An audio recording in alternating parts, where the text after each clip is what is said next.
President Trump, angry over underwhelming jobs data, fires the statistician in charge, and higher tariffs arrive, spooking the markets again. Kevin Hasset, one of the president's top economic advisors, joins us to discuss where all this is heading.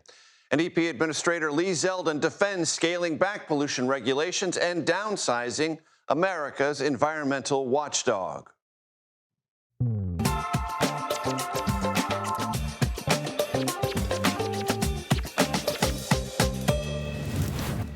Hello, everyone. I'm Major Garrett in Washington. Welcome to the Takeout, and happy Friday. President Trump talked today on social media about repositioning American nuclear submarines against Russia. This in response to social media saber-rattling by a Russian official the Secretary of State only yesterday dismissed as a second stringer with no real clout in Moscow.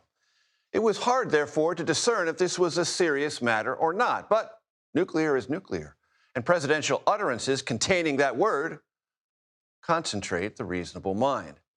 The real nuclear move? Well, that came a bit later this afternoon when the president fired the commissioner of the Bureau of Labor Statistics. That agency gathers data on, you guessed it, the American workforce, its size, jobs created, jobs lost, sectors expanding, sectors contracting.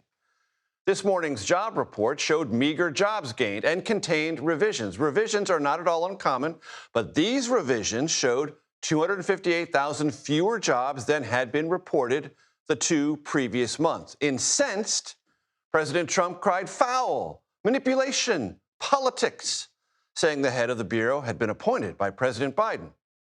True. Also true, the person in question, Erica McIntarfer, has a doctorate in economics and has served as a labor economist for presidents of both parties at the Census Bureau and Treasury Departments for upwards of 2 decades. The president provided no evidence of jobs data manipulation. During the day, his top economic advisors and interactions with reporters at the White House did not disparage the data, but said other economic trends pointed in positive directions. The independence and reliability of government jobs numbers has now been thrown into question. That's the nuclear part of this. Not incidentally, the status of Federal Reserve Chairman Jerome Powell, whose independence global markets cherish, is also in a form of limbo, as today the president suggested the board Powell supervises rise up against him before his term expires next May. And we haven't even gotten to higher tariffs for many top U.S. trading partners, and no nation harder hit than Canada. Top White House economic advisor Kevin Hasset will join me in a moment. And Ed O'Keefe will also provide reporting from Buffalo with a small business perspective on tariffs. But first, I am so grateful to say the following words. I turn to Kelly O'Grady, who will help us with tariffs and market reaction. Kelly, please help me out. Well, that, again, high praise. I will try and live up to it. Look, the markets didn't love all of this economic data, this new tariff data. Certainly sort of one of the bigger down days that we have seen in the stock market. Of course, that could all change. You know, investors can be fickle. They react pretty viscerally. But that big driver of that was that weaker than jobs report that you mentioned. And really, the red flag for me were the revisions numbers you mentioned, 258,000 when you look at May and June. And so what this told investors is the slowdown that everyone's been fearing in the jobs market has actually been happening for a number of months. And I had the opportunity to talk to Beth Hammack. She is the president and CEO of the Federal Reserve Bank of Cleveland. She is one of the folks in the room when they have that meeting and they meet to make interest rate decisions. And I asked her about this jobs market report. Here's what she had to say. The big news in this jobs report was the revision. When you look at the data in aggregate, we still have an unemployment rate, which is our most reliable indicator, that's at 4.2%. It's been in this range of 4.1 to 4.3% for the past 12 months. That's indicative of a stable, healthy labor market. We try not to make too much of any one individual jobs report. There'll be another jobs report that comes out before our September FOMC meeting. But there are cautionary signs there. It was disappointing to see those revisions downward. So you hear Beth say, you know, there's some optimism, but she was disappointed about it. I think all the eyes are now focused on September because we're going to get another jobs report before then. How is the Fed going to react? Are they going to cut interest rates? I asked Beth if she would have made a different decision if she had this data on Wednesday, when they decided to hold rates, she said no, that tariffs are the bigger threat right now. And speaking of tariffs, we got some clarity last night from the president. That's right. So we expected August 1st today, all of these different tariff rates to go into play. Now that's been moved towards August 7th. A number of rates have been set for countries like Taiwan, a lot of them lower than what we were seeing in April when the White House came out with that initial reciprocal tariff list. But sort of the big one is Canada, which I know you'll be talking to Ed in a few minutes on. That is going into effect today, and that is a 35% tariff for those goods that are outside of the USMCA. So certainly a lot of news, economic, business, and the markets reacted. Major. Kelly O'Grady teeing us up to talk to Ed O'Keefe. Guy, where do I go? One or two? I'm going to go right here. There's Ed O'Keefe. He's right there in front of me. Ed, you just got back from Buffalo. Tell us what you learned. Yeah, don't move, Major. We're right here for you. We were up in Buffalo, and we decided to go. Well, we went to Western New York because that part of the country acutely feels the ongoing effects of the trade war with Canada. They rely so much on Canadians to vacation on the southern side of the border in the summer, to come over in the winter for Buffalo Bills games, and just to come hang out on that side of the Great Lakes. But turns out they're not doing that as much as they used to, and it's affecting businesses there. We talked to Jeff Ware with the Great Resurgence Brewing Company in downtown Buffalo about this. He says, look, construction costs are going up, labor, lumber, steel, ingredients I need from Canada all hit in one way or another, either by inflation or tariffs. But the one thing I didn't anticipate was fewer Canadian customers. Take a listen. What we can't navigate is an angry Canadian customer base who is half of our demographic here in Buffalo. So we've seen a pretty significant drop in customers coming in the door that are Canadian, which is definitely affecting our bottom line. These are people who would have come across the border into Buffalo to hang out, and they're not coming anymore. Yeah, 100%. You know, so it's summer season. There's a lot to do in Buffalo. So people coming down for festivals, they're coming down for concerts, they're coming down for ball games. And when they're here, those tourism dollars spread to all the local restaurants and bars, breweries included. You know, we're a full tap room restaurant, and so we're missing those customers that are not coming down. So you're seeing a huge drop-off in Canadian foot traffic. I'd say myself, and in talking to locals around Buffalo, probably 15 to 25% down year over year based on the lack of Canadian traffic. Which is a huge hit, especially this time of year. Huge. I mean, we're making beer. We're in beer season. Right. You know, we say if you can't sell beer in summertime, you can't sell beer. From the brewery, we headed about an hour inland to Pavilion, New York, and a farm run by 27-year-old Jack Clapper, seventh-generation farmer, 5,000 plus cattle on this property, pumping out 13,000 gallons of milk a day. Similar story there. Fertilizers costing a little more, although they make much of it there themselves. And then they've got the same issues with lumber and steel as he tries to build a new barn, and it might price him out of doing so. But he sees a glimmer of hope in the trade agreement that the president appears to have reached with the European Union. Listen to why. You know, I am a very wait-and-see type of person when it came to this. Let's see how it plays out. Let's see what's affected. Let's see how it goes. The most recent trade discussion or trade deal that got done here the other day between the EU and the U.S., you know, we have a very, very difficult time to deliver dairy products into the EU. I feel like as a dairy farmer, we kind of won. EU products are now being slapped with a 15% tariff fee coming into the United States. But we still have difficulties with the EU even after this trade deal is done. We can't ship certain cheeses into Europe because of the name of the cheese. So if we're making Parmesan cheese or feta cheese, we're not allowed to ship that into Europe. And there's a lot of red tape, you know, attached to that. But it seems like when there's butter that wants to be imported into the United States from Europe, it's, you know, it's a wide open door for them. So it's nice to be able to, you know, feel like we're getting some reciprocation back. There's a wide open door, but those European goods are going to be more expensive now, which potentially is a benefit to you guys. Correct, which will have a benefit to us in the grocery stores. You know, we're not asking for anything crazy. What we as dairy farmers want here in the United States is a level playing field. If you give us a level playing field to play on, American dairy will win every single day. Our thanks to brewer Jeff Ware and farmer Jack Clapper. The summer resurgence up in Buffalo, Major. Chef's kiss. Jack, by the way, only 27, spends a lot of time lobbying at the state and federal level on behalf of farmers. It's come down here a lot. Don't be surprised if we hear from him again one day soon, Major. And O'Keefe, this is, of course, a D.C.-based show, but we love perspective that you can grab for us and other CBS reporters can grab outside of the Beltway. Thanks for heading to Buffalo. Appreciate it very much. Earlier, I spoke with Kevin Hasset, the director of the National Economic Council. Please take a listen. Kevin Hasset joins me now from the White House. He is the director of the National Economic Council. Kevin, it's good to see you. You and I have known each other for a while. In my experience, you have been respectful, if not always admiring, of the independence and the believability of government data. How comfortable or uncomfortable are you, Kevin, with the president's decision today to fire the commissioner of the Bureau of Labor Statistics?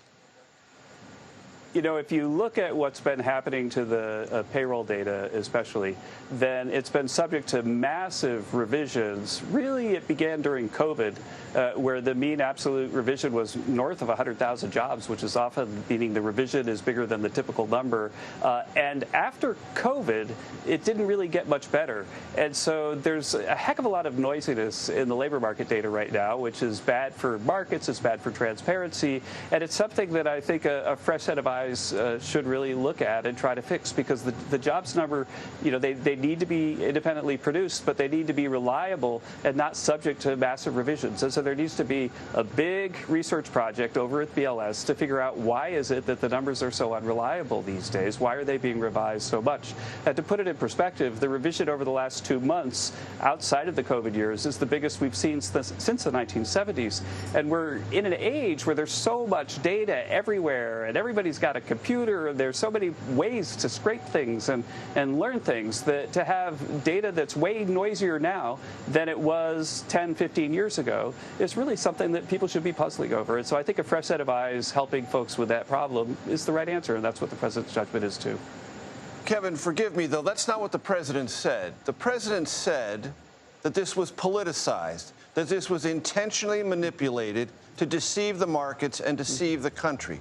What you just outlined is a perfectly acceptable academic inquiry into the methodology of government data collection. But that's not what the president said. Well, the president just saw massive revisions right after he saw some very good numbers, and it would be very unfortunate if the data agencies kept revising. And if you go back and look at the pattern of revisions in the Biden administration, you could see how a political person would look at that and say, oh, there's partisan bias in those numbers. I can remember way back in the day, there was a huge GDP number that came out right before President Obama was running against Mitt Romney, and then that whole thing got revised away after the election. I think people worry about partisanship in data all the time, and they're right to worry about it. But in the end, what we need is to make sure that the data are reliable and transparent and aren't being revised all over the place, because when they're being revised all over the place, it creates at times the suspicion that something's wrong with the numbers. Cynthia Loomis, Republican of Wyoming, just told reporters on Capitol Hill, Kevin, the statistics are what they are. I think it's kind of impetuous to fire the statistician without first knowing whether the numbers are inaccurate. Mm-hmm.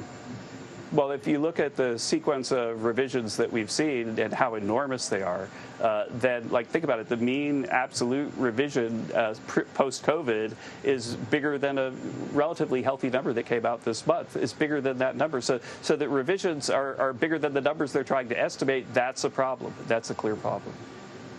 When others in your realm, meaning other economic advisors to the president, talked to reporters earlier today, they did not dispute the numbers. They found underlying parts of the data that pointed in positive directions, wage growth and the like, but they didn't dispute the numbers. They said, well, we're not so happy with them, but the numbers are what they are. And you know, Kevin, that in this environment in which we now exist, the president's action will be interpreted as something he didn't like, and therefore, because he didn't like it, he took an action. Doesn't that raise in the minds of anyone who is a nonpartisan observer of market data that there is, by the president's own actions, partisanship now demonstrably inserted into this? I think that the president hopes, as we all do, that we'll get a person that we can all trust can put the numbers ahead of everything else. And that when you see revisions that are correlated with political things, then you can wonder about it. And so it's very natural, as the president has done throughout the government, for him to want to put his own people in important jobs. And this is one job that he's going to change, but it's, there's hundreds of jobs that he's changed.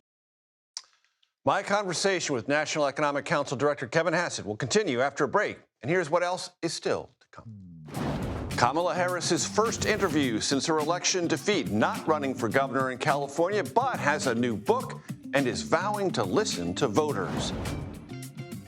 Also, EPA Administrator Lee Zeldin, his defense for ending the scientific basis for regulating greenhouse gas emissions.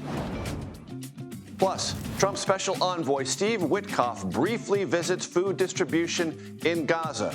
Will the U.S. step up humanitarian efforts, even if that means a break with the Israeli government? All of that ahead on The Takeout. Welcome back to The Takeout. The rest of my conversation with President Trump's top economic advisor, Kevin Hasset. Talk to me about the tariff announcements last night and what you foresee coming as markets today say, wait a minute, these are a little bit higher. Canada's really high. We're going to start seeing in the third and fourth quarter, rather, of this year, more downside economic risks. Right. Well, the bottom line is that we've had lots of tariff revenue coming in, more than about $130 billion since the tariffs were first put in place. Inflation is at a 5-year low. We just had a 2.1 print in the GDP release for their measure of inflation. And so we've got lots of revenue from tariffs, and we haven't seen it disrupt GDP, and we haven't seen it cause inflation. And so I think that that's what people should expect to continue, because especially with the rates at the size that they are, around 10, 15%, most of them. And Kevin, also this morning, the president wrote on his social media platform, the board, meaning the Federal Reserve Board, should assume control. Is he calling for the Federal Reserve Board to oust Jerome Powell, to stage some sort of internal uprising? And wouldn't that also create waves within the perceived and important independence of the Fed? The Federal Reserve Board is independent. We respect its independence. The president respects its independence. It has a duty, a sworn duty, to pursue a dual mandate of low inflation and low unemployment. And I think that it's the judgment of the president that they've been performing very poorly at the job. And remember that it's a committee. And so the members of the committee could vote to cut rates if they saw the data that the rest of us were seeing, and they chose not to. And I'm, as a person who worked at the Fed, I worked with Alan Greenspan back in the day, and I've talked about Fed independence and how much I care for it throughout my career on television. And I just find it concerning that the Fed is so far behind the curve, given the low inflation and the numbers that Governor Waller cited in his dissent. And I'm also concerned of the appearance that all the Democrats are voting on one side and the Republicans are voting on another. That's not the way the Fed should be. These people should be data-driven, and they should be pursuing their two goals, not political goals. And if you look at the pattern of Fed actions recently, then there does appear to be some kind of political influence. Again, looking for the big rate cut right before the election and so on. Kevin, right before I let you go, last question. You talked about being data-driven. ADP had soft job numbers that were not in the BLS numbers, the Bureau of Labor Statistics numbers, for the last 2 months. Now they've been revised closer to what the private sector payroll estimates were. Do you believe there is softening in the jobs market in this country, or there at least was in the last couple of months? The ADP numbers relationship to the jobs number has been sort of hit and miss over time. But I think that if we believe these revisions and we say that they're, and they are definitely associated with the softening that you see at ADP, then you would say, yes, that the job market is slowing down a little bit. But again, the big, beautiful bill just passed at the beginning of July. And so I think that there's a lot of optimism ahead here in the White House for economic growth and job creation. We will measure and discuss that optimism should it play out, or in whatever direction it takes. And I hope you will be along for that conversational journey. Kevin Hasset, I appreciate your time. Thanks. Top White House advisors get a first-hand look at what is clearly a deepening food crisis in Gaza. What does it mean? Does it indicate a shift in attention and intention by the White House? Margaret Brennan will join me to discuss.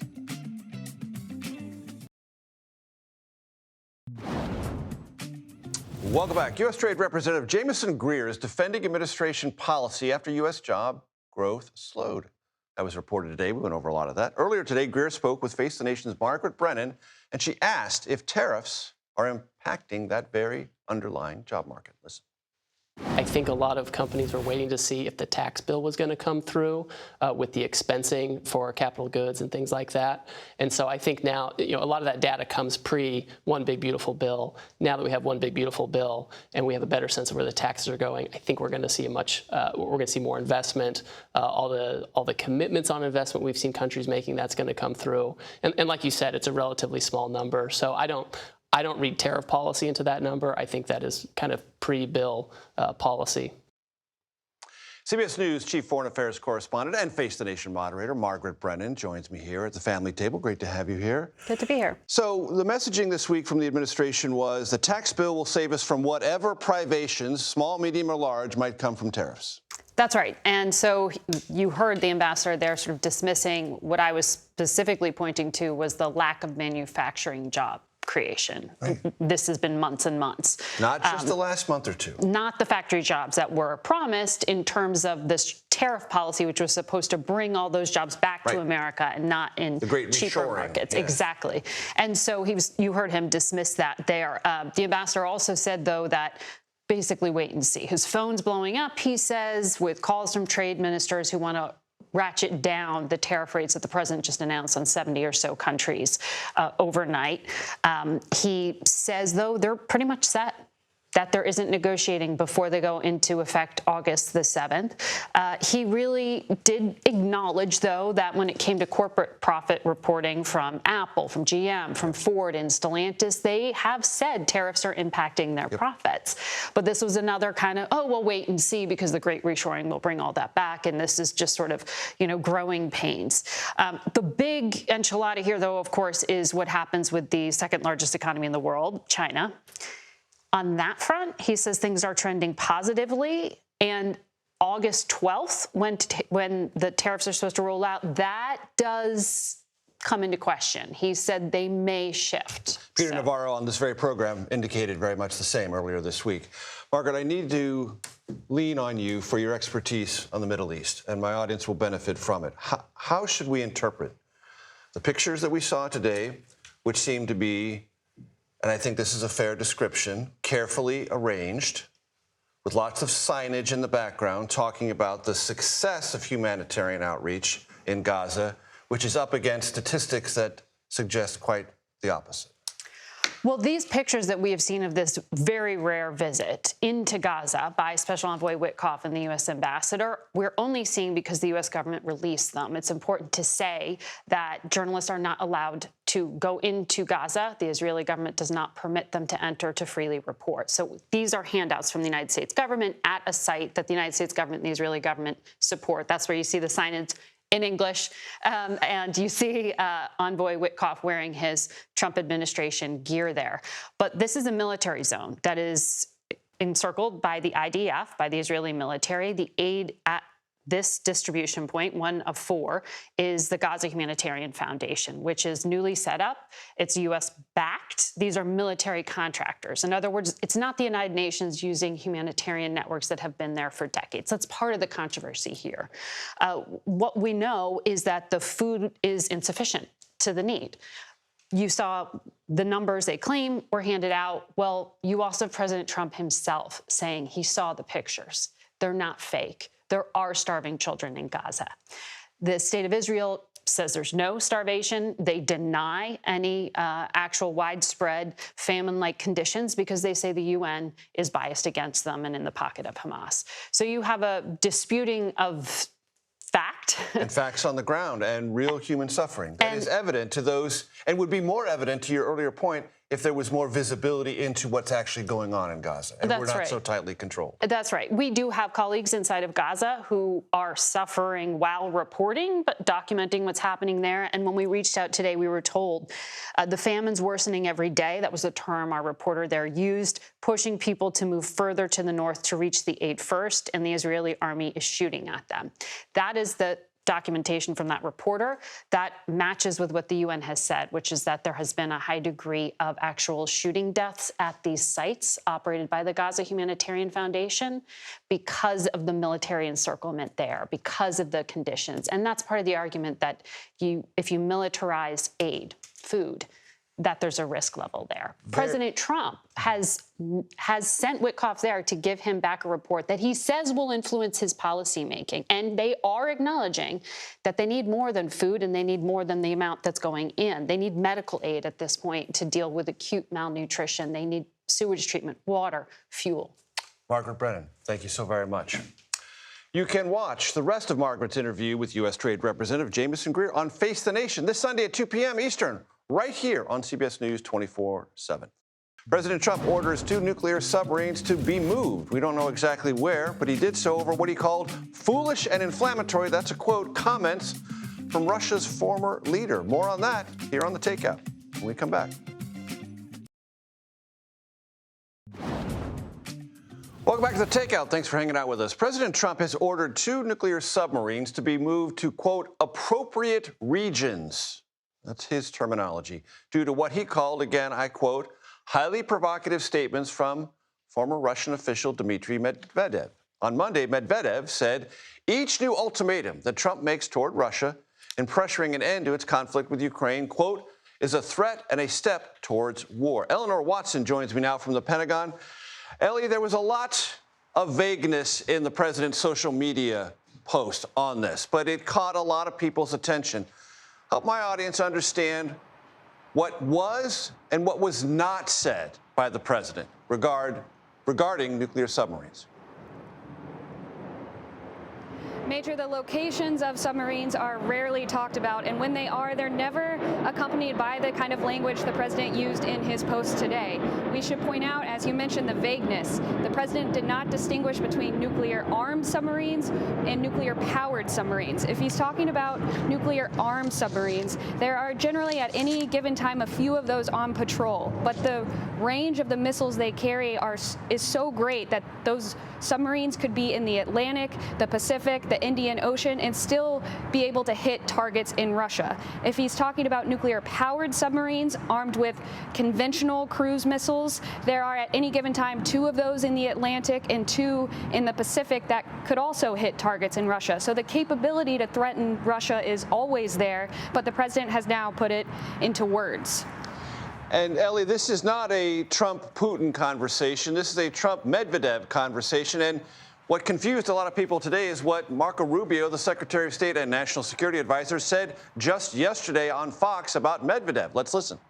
He basically is not a relevant player in Russian politics. He's not a decision maker.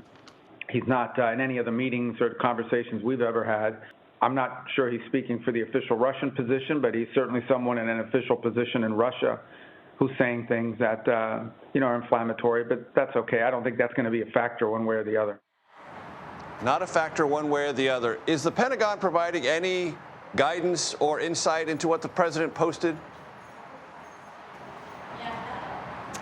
Major, very little information, but as you know, the president posts and the administration will follow what the president, the commander-in-chief, decides. This post, I view as a sign of the increasing frustration the president himself feels that Russia, instead of winding down its war in Ukraine, continues to escalate its assaults on Ukrainian cities. The president earlier this week set a deadline of next week for Russia to accept a ceasefire or suffer economic consequences. And even in the face of that looming ultimatum, Russia just last night again targeted Ukraine's capital of Kyiv. President Trump's post today on Truth Social is reminiscent of a post he made on Twitter during his first administration against North Korea when he said, essentially, my nuclear button is bigger than yours. There were real tensions then, just as there are now, and the president, as always, is saying the quiet part out loud. At the Pentagon for us, Ellie Watson, thank you so very much. The EPA is proposing canceling a measure that lets the government limit pollution linked to climate change. I'll speak with the agency's administrator, Lee Zeldin, about that next, right here on The Takeout. Welcome back. In a surprising move, the Environmental Protection Agency proposed reversing what's called the endangerment finding. That found that greenhouse gases threaten human health. Earlier, I spoke to EPA Administrator Lee Zeldin about that decision. You've argued that you can grow the economy and protect the environment, but some of EPA's own regulatory analysis, which cites Energy Department data, suggests very strongly that that will increase the cost and demand for gasoline for American consumers by quite a bit. How do those two things add up? Yeah, I mean, I'm just not going to go along, and the president won't, and most of the American public with the EV mandates that have come up. That's the assumption that's relied on when those statements are being made, is that we're just going to make Americans switch from gas-powered vehicles to electric vehicles. It's been met with a lot of resistance, even in states like California. We're not just seeing EV mandates at the state level, but it was also done during the last administration. With regards to the amount of regulations that followed the 2009 endangerment finding, which was a finding specifically related to mobile sources, but to follow, we ended up seeing trillions of dollars worth of regulations on mobile sources, on stationary sources, and then that led to the electric vehicle mandate and more. And that's the trajectory that we've been on, where regulations, in some respects, were seeking to strangulate out of existence entire sectors of our economy, and specifically our energy economy. And that is part of the mess that we inherited, that the American public spoke loudly and clearly about as they were talking about their own economic concerns for this country, their desire to be able to afford to heat their home, their desire to be able to both heat their home while also getting the prescription drugs they need and filling up their fridge with the groceries that they need. It's important that we are applying common sense, that we are cognizant of these economic demands, and that wherever possible, when we can protect the environment and grow the economy, that we will choose both.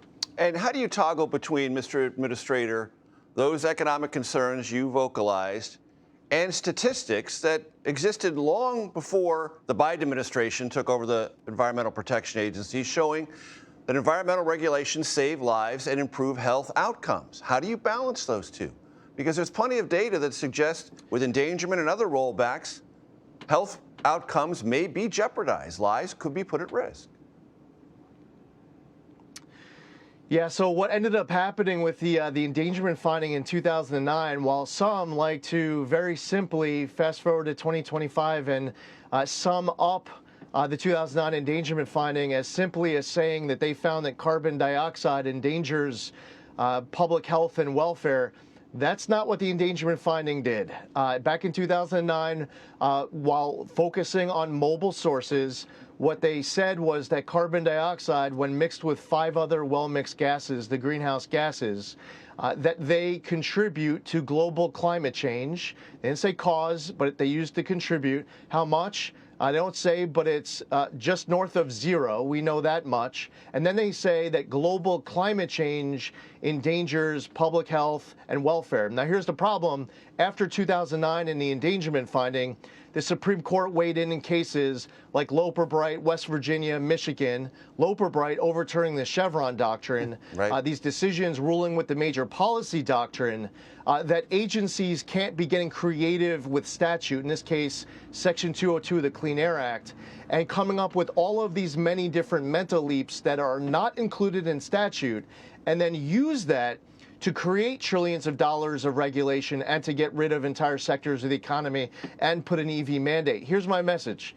If Congress wants the EPA to be regulating the heck out of carbon dioxide, well, they could put it inside of law. But even the endangerment finding itself in 2009 never individually studied carbon dioxide as an endangerment to public health and welfare. They had to do all these other mental leaps because they didn't have the science and the data to be able to make a direct connection. The other thing that they did that was different, when I mentioned that they were trying to combat global climate change, that was the approach that they took.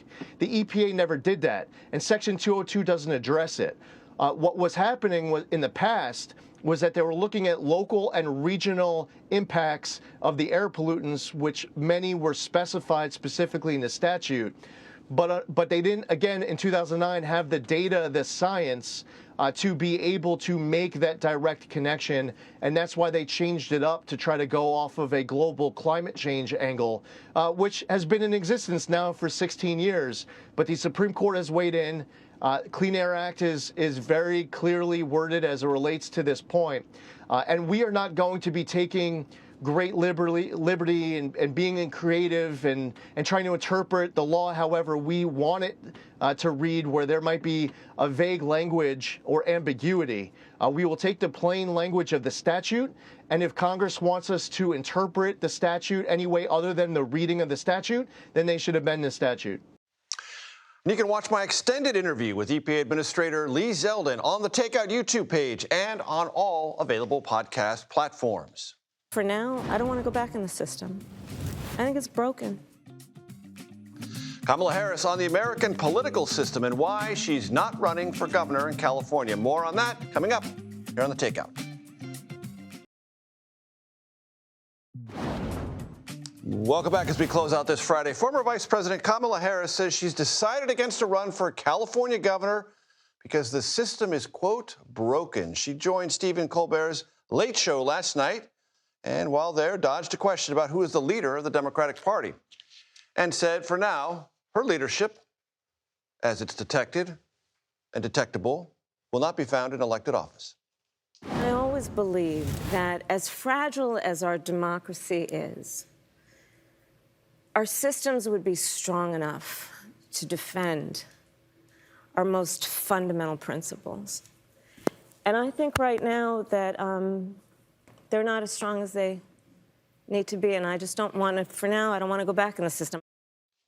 Joel Payne and Leslie Sanchez join me now. Joel, as you know, political contributor. Leslie, political analyst for CBS News. Great to have you here. Happy Friday. Happy Friday. Joel, boy, she sounded very downcast there. And the system, what do you mean? It's California. This California system is broken? What? I think what she was saying is that the work that needs to be done is more than just one election.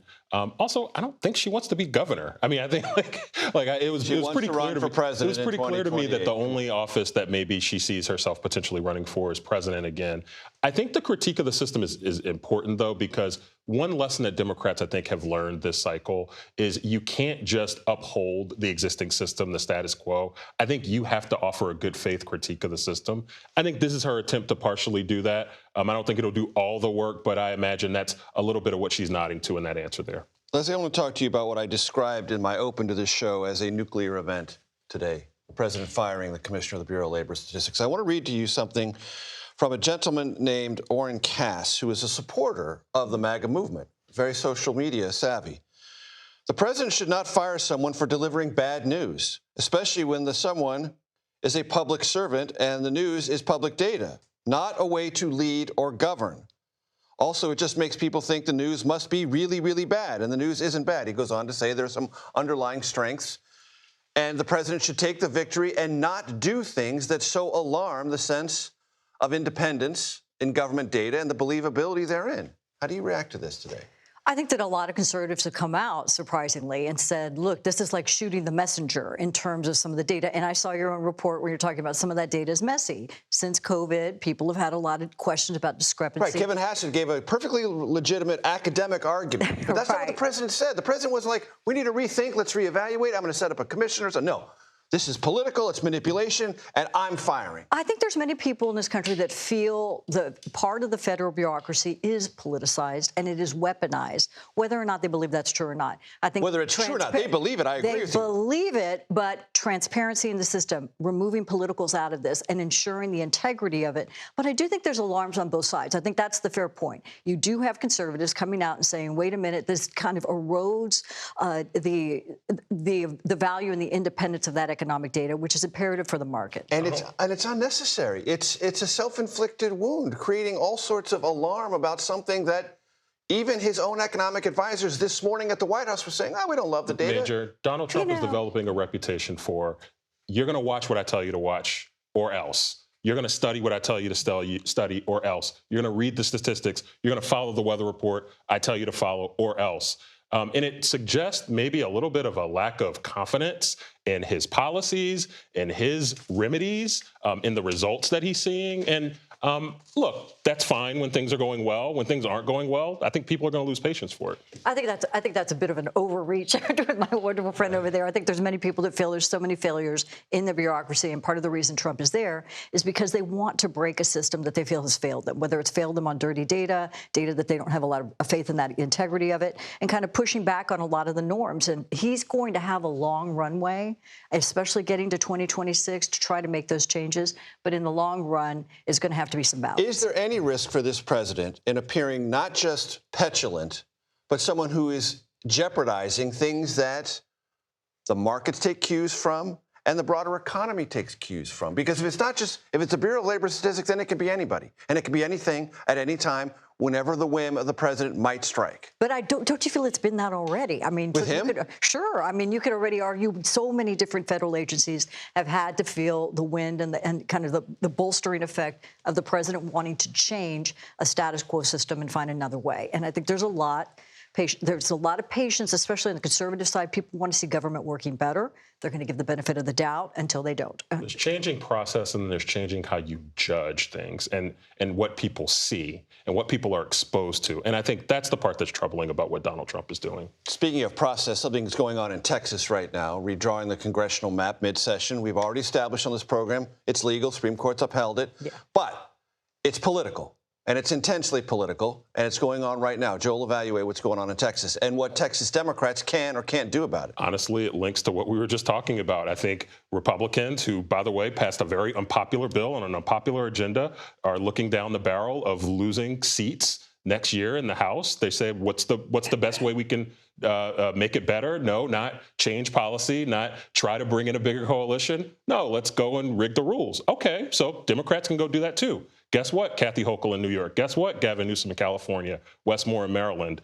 I think it's okay if Republicans want to play politics on this. I think Democrats can outgun them on it. Leslie, as you well know, Republicans feel very well positioned for this because of the big shifts, maybe even tectonic, in Latino turnout for Trump. They are tectonic. We've seen that over the last 100 years, a shift that you hadn't seen in terms of turning a blue area purple and ultimately very strong red. Donald Trump did that, but it's not just the Trump effect. It's a larger realignment of the party. And that's the part that Democrats don't want to talk about. And we can't forget, for a generation, Republicans have focused on statewide elections all the way down, legislatures, because of redrawing these maps. That is a priority, has been a priority for longer than a generation, because it works and because they understand voters are very sensitive to these things. They want results, and right now they like Republicans in Texas. It's all well and good that Republicans are talking about new coalitions, et cetera. It doesn't seem like Republicans like the coalition they got right now, the one that got them elected. Kind of seems like they loathe the coalition that got them elected. No, we like the coalition. We like the coalition. Coalition looks a lot more like me,